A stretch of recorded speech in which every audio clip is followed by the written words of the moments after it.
Up until this, I have to tell you, I was admiring the man. I thought he was going a little overboard on the common man touch. And I thought there might have been a little bit of PR involved there. But nevertheless, I was willing to cut him some slack. I mean, if he wants to portray himself as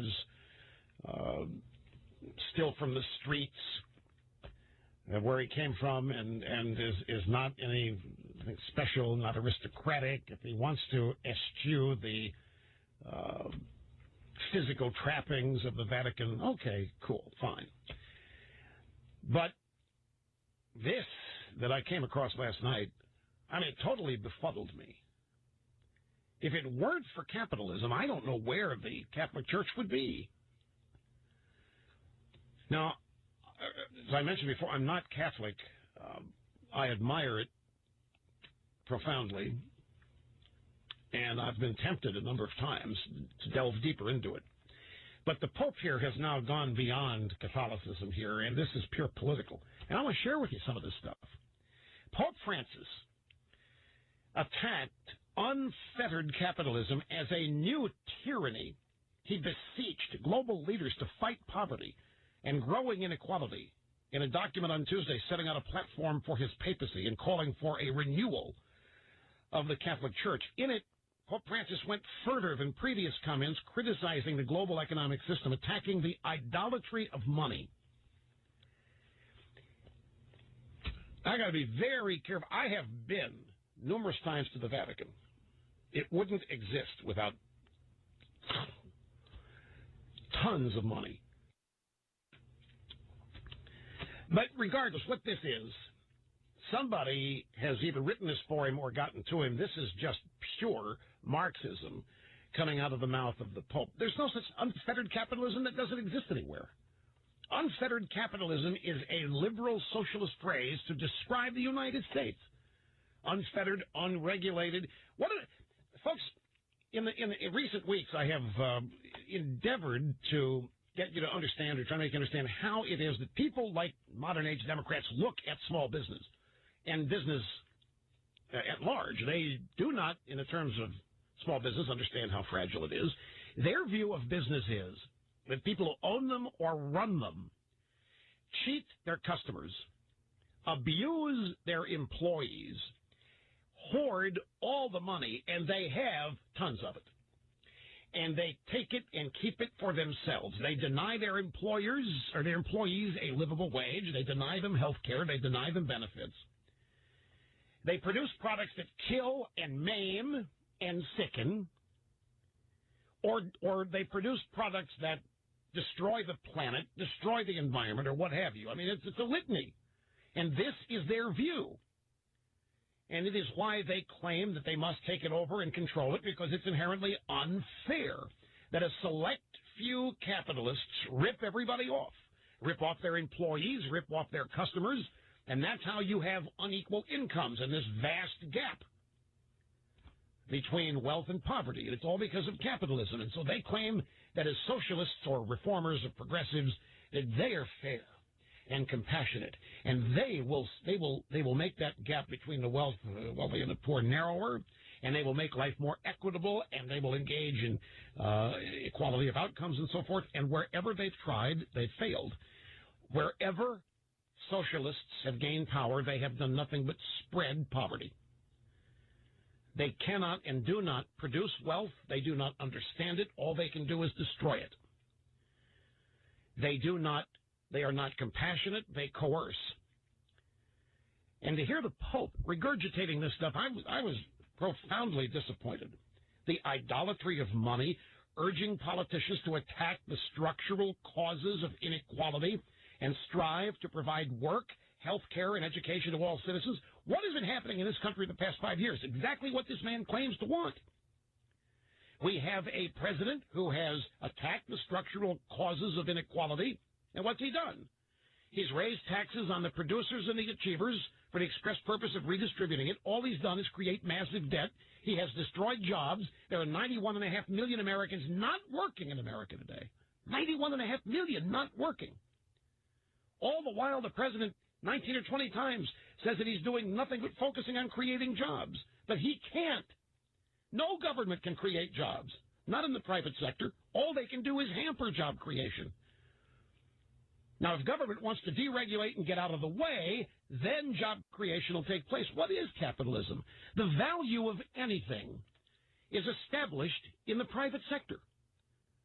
That's where the value of money is established. That's where the value of work is established. The value of whatever it is you want to buy or trade, the private sector, capitalism, is where that value is established, not by government proclaiming it. The Pope also called on rich people to share their wealth. We were just talking about the charitable donations and contributions that exist in this country, and they are profound. The United States is near the top of the list in the world of charitable countries. But even with all the charity, and it is tremendous, it cannot compete with capitalism in elevating people out of poverty. There is nothing the world has ever devised that has elevated more people out of poverty than capitalism. I mean, look at the United States. How can you deny, how can anybody objectively analyzing and looking deny the United States became a superpower? In less than 250 years, the United States became a military, economic superpower devoted to the concepts of freedom here and everywhere else around the world. We were the defenders of freedom, our own and others. In less than 250 years, a nation of, for the most part, fewer than 300 million people produced an economy that created the highest standard of living the world has ever known, fed the world, produced so much food, more than we ever needed ourselves. We were able to feed the world, and after doing all of that, we were able to provide disaster relief for anywhere else in the world that it occurred where it was accepted. There's been nothing like the United States ever in world history. Nothing. And certainly not for this length of time. Nothing even compares. And it goes back to what I've always talked about in regards to American exceptionalism. What made this possible was our founding documents enshrining the notion that we are all endowed by our Creator with certain inalienable rights, meaning nobody can take them away. And that is the right to life, liberty, and the pursuit of happiness. Those rights come from our Creator, God. They are part of our natural existence. We are born that way. We are not granted these rights by a government or by a king or by a president. The only thing that can happen to those rights is when people try to take them away or usurp them, which is what has been happening in this country since the day it was founded, because there are always people who oppose free societies. The free society can't be controlled. A free society can't be dominated. A free society is very, very hard to pilfer and steal from a free society. The United States, and an honest, objective look at its history, is all the proof you need to see the absolute benefits of capitalism. And that's what we were. That's how we were founded. There's nowhere in the world where any approaching the standard of living that we've had. Now, it's true that leftists identified as Democrats in this country disagree. I think that standard of living is unjust and immoral because not everybody has experienced it. But our country is such that the opportunity is there for everybody. No two people are the same. No two sets of opportunities are the same. Some people do have advantages over others, like the Kennedys, for example, and other wealthy families, but they had to become wealthy in the first place. Somewhere in every family's history is somebody who earned it. So granted, you can be born into a specific family and have your wheels greased more than others, but it doesn't impugn the system. It doesn't impugn capitalism because there isn't anything that approaches it. There is nothing that gets even close to it. Socialism does not eliminate poverty. It does not lift people out of poverty. Socialism does not create free people and societies, and it does not preside over massive charitable giving and compassion. Socialism, Marxism constrain people limits people, prevents people from realizing their potential as human beings. The United States of America, in its genuine exceptionalism, has allowed people to reach the pinnacle of their ability combined with their ambition and desire.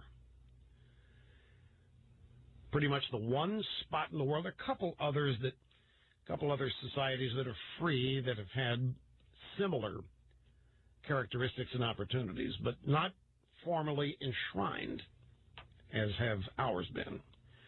This is a country where your dream can come true. You can make your dream come true. It's not going to be easy. It doesn't happen overnight, but it can come true. Most of the people in the world, their dreams are nothing but that.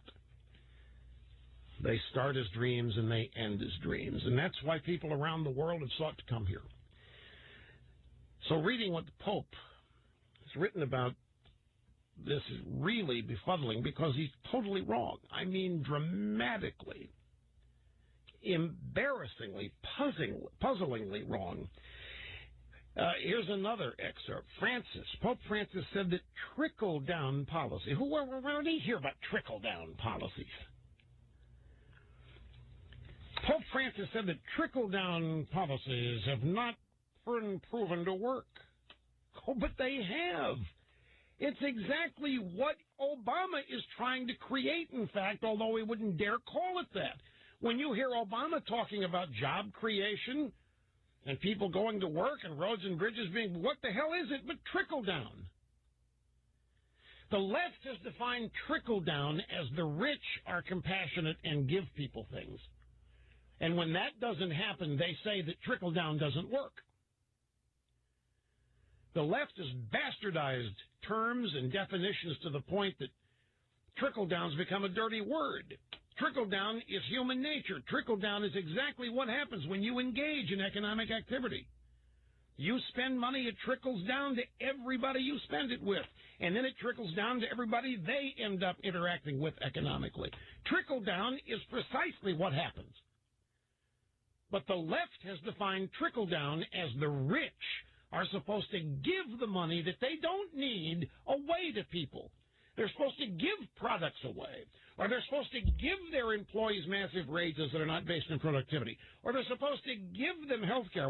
And when the rich don't do that, that is an indictment of the rich, and that is an indictment of capitalism, and they say, see, it doesn't work, because the rich don't share. The rich hoard, and they abuse, and they impugn, and they take advantage of, and they steal. And it's gotten to the point now that many people have been told that the rich got rich by stealing the money from the poor. And I've never understood the mathematics of that. If trickle-down economics doesn't work, why is Obama's Federal Reserve pumping $85 billion with a B into the stock market every month? What's supposed to happen to it if it doesn't trickle somewhere? Trickle-down is the magic. And yet here's Pope Francis. Trickle-down policies have not been proven to work, and they reflect a naive trust in the goodness of those wielding economic power. There you go. Exactly what I was saying. Naive trust in the goodness of those wielding, in other words, naive trust in the rich to be generous with their money, but they never are. You see these people that have $5 or $6 billion, and they don't give it to anybody. And that means capitalism doesn't work.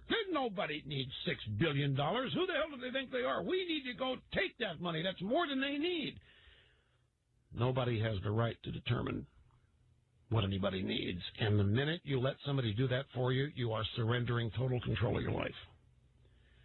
It's not Obama's business what anybody needs. It's not a matter of need. In the United States, we deal with need and desire, need and want, and everybody benefits if they're willing to work. Now, take a break.